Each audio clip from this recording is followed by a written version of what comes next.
PJNet.TV, Thursday night, April the 2nd. It's 9 o'clock on the East Coast of the United States. It is time to get started. Let's make sure we are recording. That is a check. We are streaming. That is a check. The bumper is rolling. That is a check. And Ken is awaiting in our green room. And the background is ready.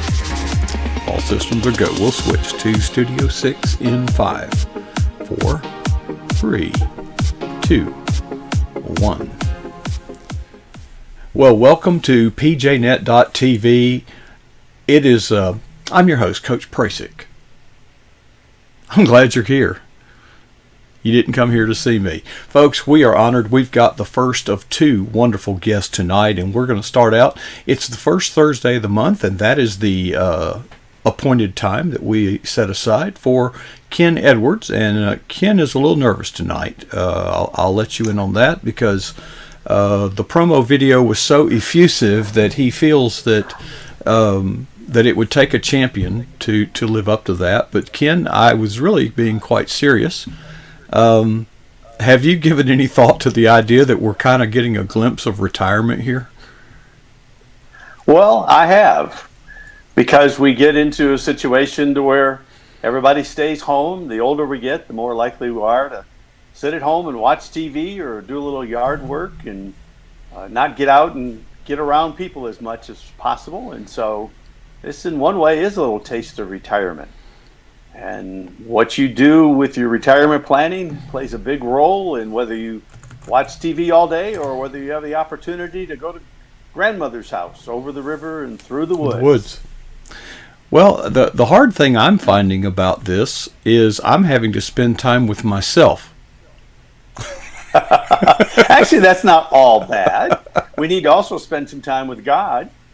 You know, sing to ourselves and psalms and hymns and spiritual melodies, making, a joyful noise to the Lord and be filled with the Spirit.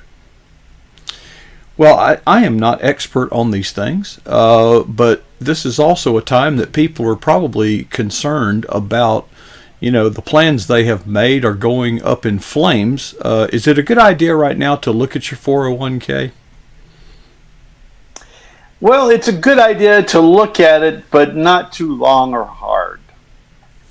We've had a lot of changes take place in the last month, and that's why I wanted to talk tonight about the coronavirus and our retirement plan, because it is a time of fear and trepidation, and all of the media and the hype and the frenzy to buy all the toilet paper and the shelves that don't have don't have bread or milk.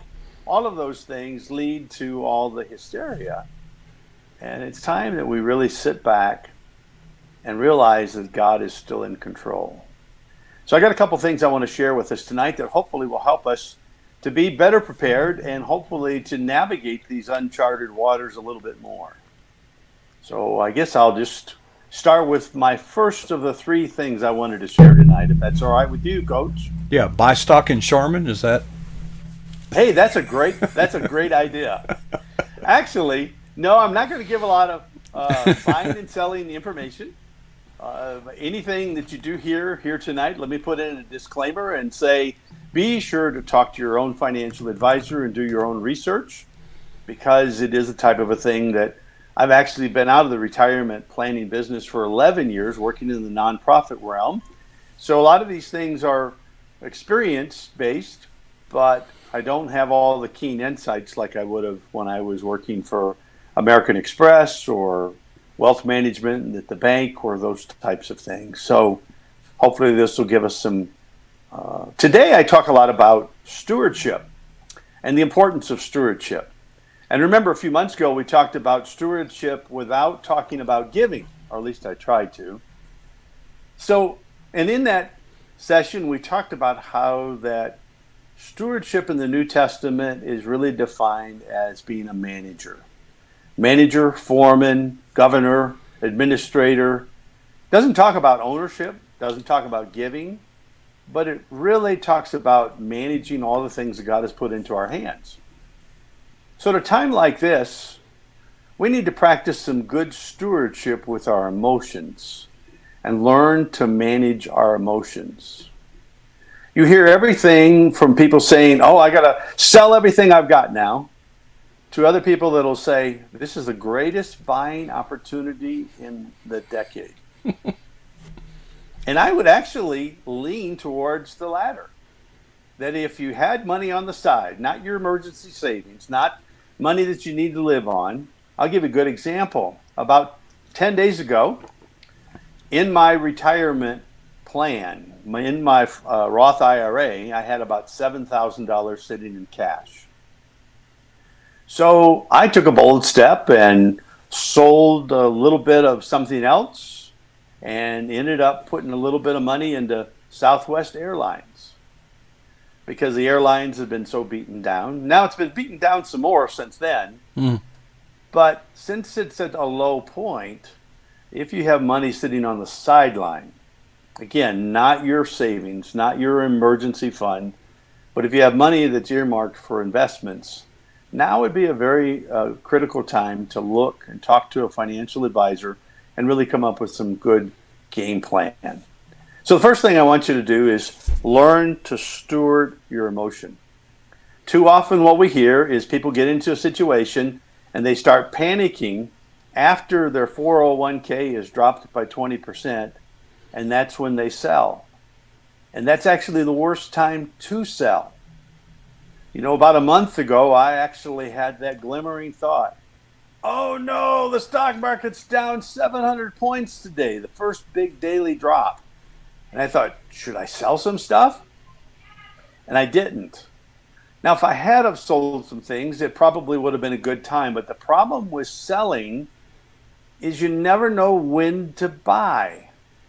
And if you sell at the wrong time when it's low, and you miss the bounce back up, because in the same way that this has dropped so much in 2 or 3 weeks, in 2 or 3 weeks of time, you could have maybe 50% of your 401k recover. So you don't want to sell when it's down low.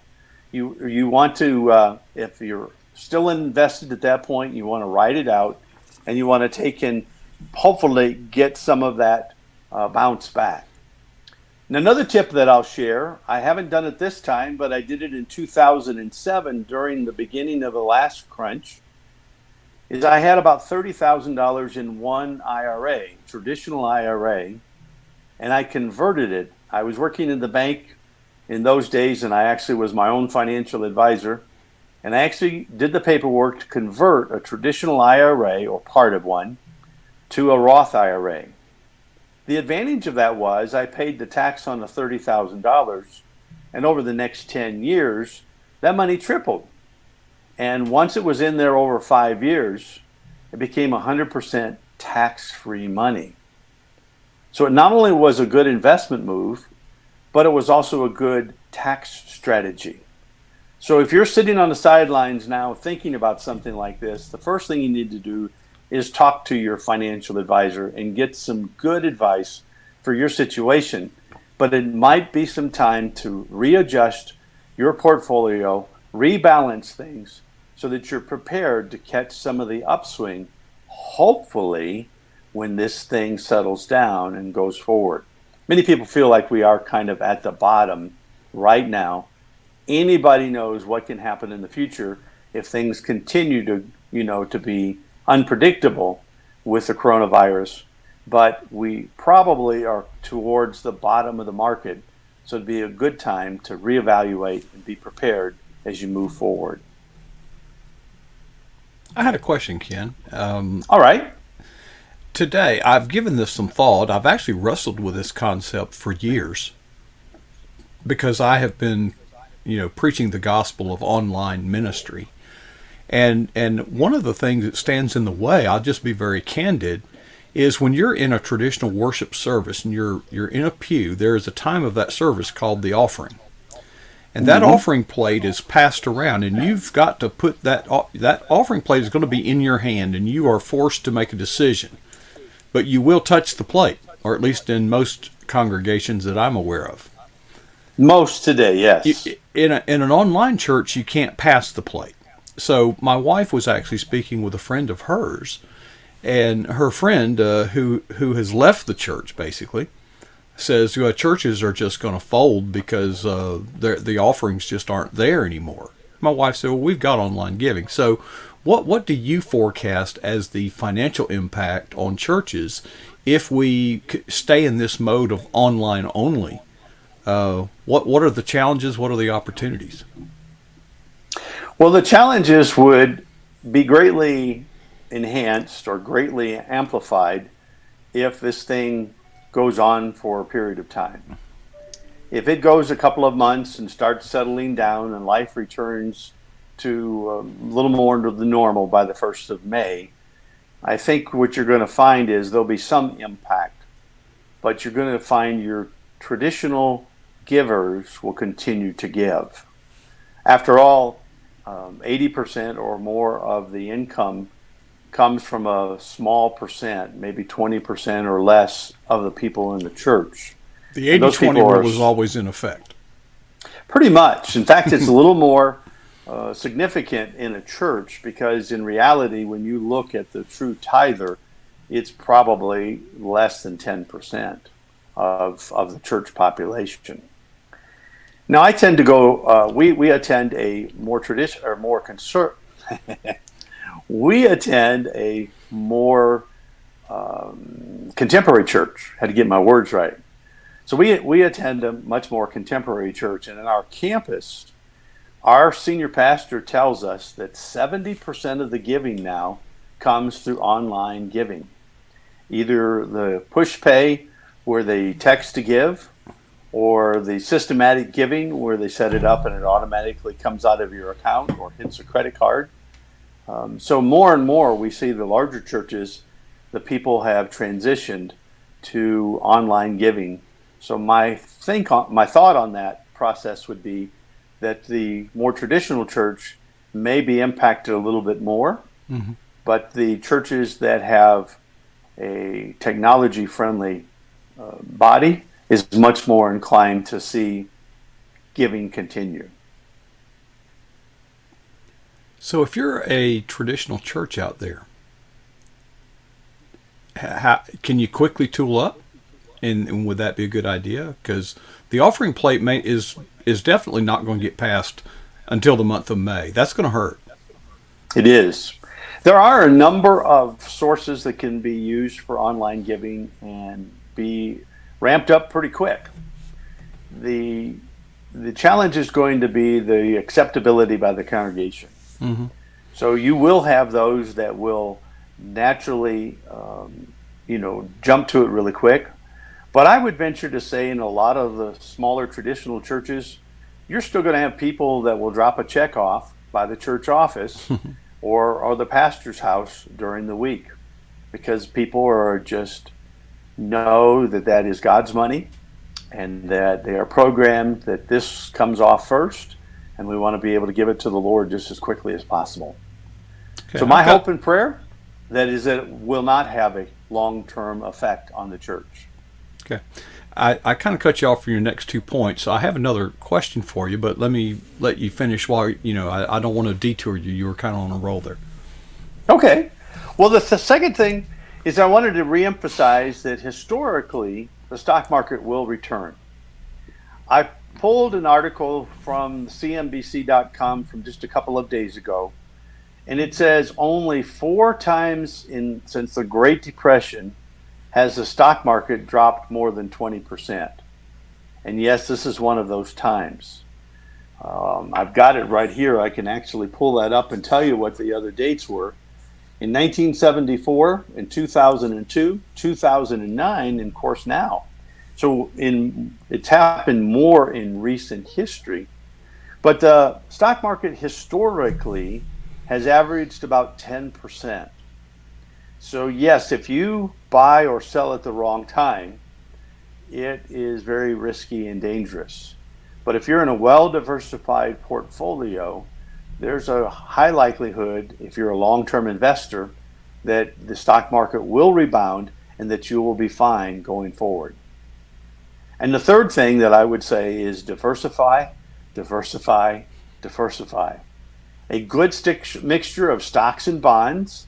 Add in some real estate, maybe some utilities as ways to give you some some security, a little bit more balance, not have it all in 100% stock is really important. When you're young in your 20s, the rule of thumb is that if you basically will follow a percentage. So when you're in your 20s, you want to have about 10% of it in bonds or less. When you're in the 30s, you may want to have 30%. When you're in the 40s, you want to get up to where you're 40%. When you're up around your 50s and 60s, you may want to be 50-50. Because what happens is the mixture of stocks and bonds will slow down the growth, but it'll also slow down the drop in a real critical time like this. So it's extremely important to be diversified. That means in your overall portfolio. So don't go out and buy Apple stock at one place, one brokerage firm, and buy Apple stock at another brokerage firm and say, I'm diversified, because they got different accounts.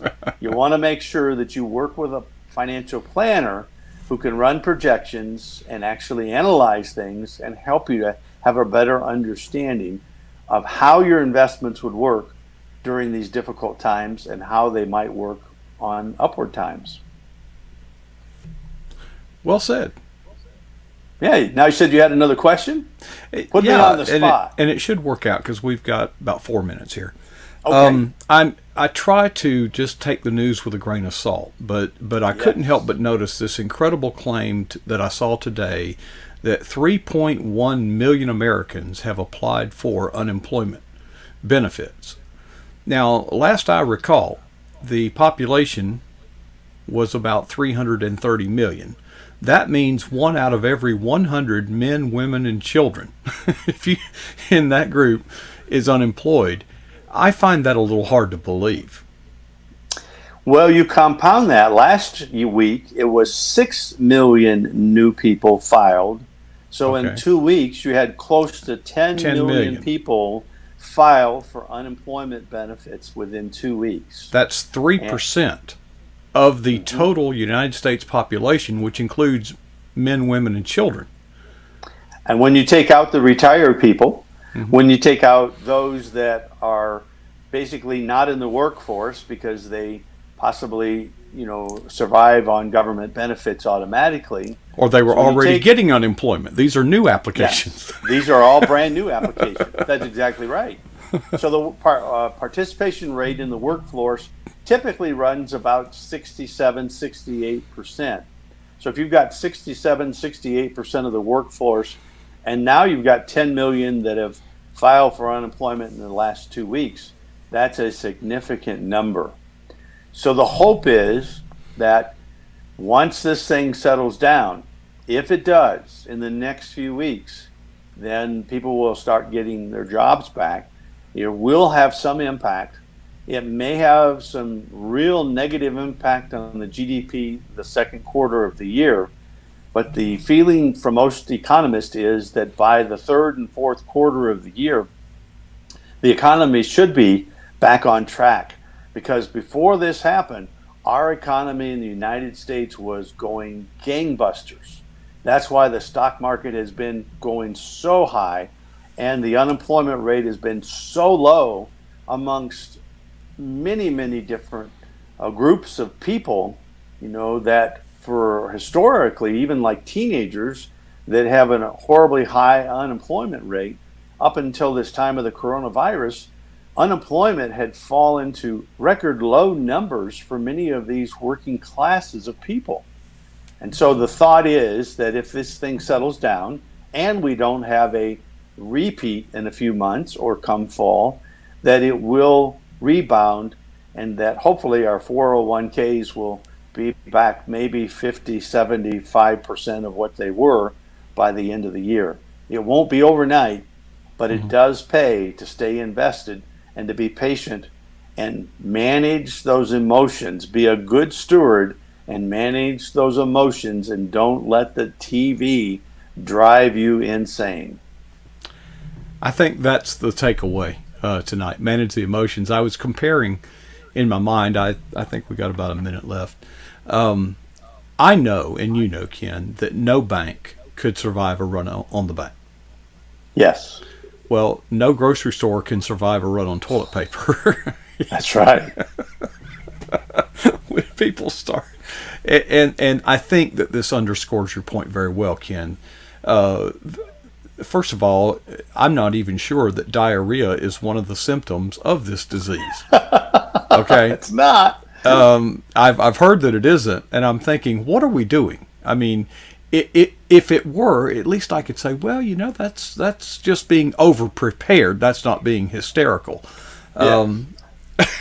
This is this is what happens, and we're talking about people that we would normally think of as normal and sane and good citizens, but when emotions start taking over our stewardship decisions, whether that be in our spending, whether that be in our investing, or whether that be in our toilet paper, the result when our emotions get out of hand is usually not very good. Good That advice, is, Ken. yeah. Well So, said. thank you. Stay away from the TV. Stay away from away from the TP and try to find some TP. Okay. Yeah, that's right. All right. Well, Ken, thank you for sharing, and we look forward to seeing you next month. Ken is with us on the first Thursday of every month. He is part of our PJNet.TV team. Ken, we're proud to have you as a part of it. Look forward to hearing from you next time. Thanks, Coach. All righty. Okay, folks, there you got some wisdom and expertise from the expert. Expert, according to Zig Ziglar, X is a had been and a spurt is a drip under pressure. He's gone now. He didn't hear that. Okay, so we're good. Folks, it's time for JD to take us on a trip around the Cross W at the bottom of the hour. I want to say a special welcome to all of you in the PJNet.TV chat room. Folks, if you're watching this live on Facebook, YouTube, or Twitter, we invite you to come join. That's where everybody's is at pjnet.tv, and join the chat room there. Meanwhile, I'll leave you with two questions. The first question is, what is the boldest thing you have ever done for Jesus Christ?